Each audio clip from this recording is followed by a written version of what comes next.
Ada beberapa pinjol yang akan neror rumah nasabah ketika dia galbay. Ini bukan hanya pinjol yang punya DC lapangan aja ya, tapi ada juga pinjol yang nggak punya DC lapangan, tapi dia mau neror nasabah yang galbay. Apa aja? Di sini saya mau bahas buat kalian.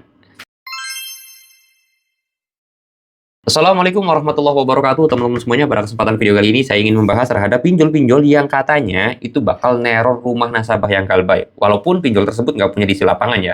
Mungkin kayak gampangnya disebut kayak ada kami, terus kemudian juga katanya EasyCash, itu kan dua pinjol besar yang tidak punya DC lapangan. Begitu juga Shopee ya, itu kan tiga pinjol itu besar sekali, dia nggak punya DC lapangan, tapi katanya dengar-dengar akan neror rumah nasabah. Benarkah demikian? Di sini saya mau bahas ya teman-teman ya. Oke, jadi masalah neror rumah nasabah ini banyak yang salah paham ya. Sebenarnya setiap hari juga nasabah-nasabah yang galbay ini udah diteror.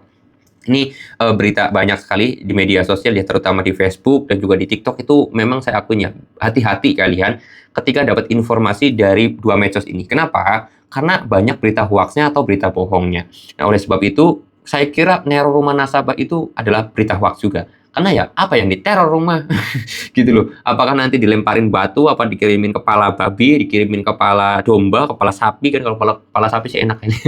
Itu gimana gitu ya. Jadi kalau teman-teman semuanya ada pernah dengar seperti itu, teror ke rumah dan yang lain sebagainya, itu saya katakan tidaklah benar. Kalau masalah diteror, ya sebenarnya sih hampir tiap hari mungkin ya, kalian-kalian ini yang sedang galbay pinjol ya, itu kan tiap hari diteror. Datang ke rumah sama preman-preman, datang ke rumah sama polisi, datang ke rumah sama RT RW, datang ke rumah sama apa lagi. Wah, wis banyak banget lah teroran-teroran dari para DC lapangan ini ataupun teror-teror dari para DC pinjol ini. Jadi seperti itu ya sebenarnya kan teror gitu loh, dan itu sebenarnya sangat tidak diperbolehkan oleh OJK, ancaman-ancaman seperti itu dalam hal penagihan.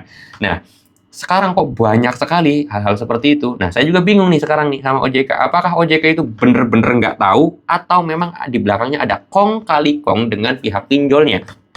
Saya yakin OJK tuh tahu lah ya. Kalaupun misalkan OJK mau tahu gitu ya, tinggal telusuri gampang sih sebenarnya. Ya tinggal OJK nih ya, ketua OJK gitu kan, adalah karyawannya satu ataupun dua gitu kan. Coba tes minjem di aplikasi pinjol ini, terus kemudian galbay, gimana hasilnya, gimana responnya, gimana terorannya, gimana ancamannya. Saya yakin ketika OJK ngeliat gitu ya, chat realnya gitu ya, itu pasti nggak tega dan mungkin ya bakal langsung ditutup pinjol tersebut. Tapi ya, ya gimana lagi lah, susah. Kalau di Indonesia itu memang kalau nggak viral, nggak bakal diusut. Kalau nggak FYP, kalau nggak meledak, kalau nggak semua media membahas, ya susah juga kadang-kadang. Oleh sebab itu, kalau masalah berita tersebut, saya konfirmasi ya, kalau misalkan ada pinjol yang mau neror rumah nasabahnya, walaupun dia tidak punya di lapangan, itu saya pastikan berita hoax atau berita tidak benar ya. Kalau masalah teror di WA, teror di telepon ya, itu semua pinjol juga kayak gitu.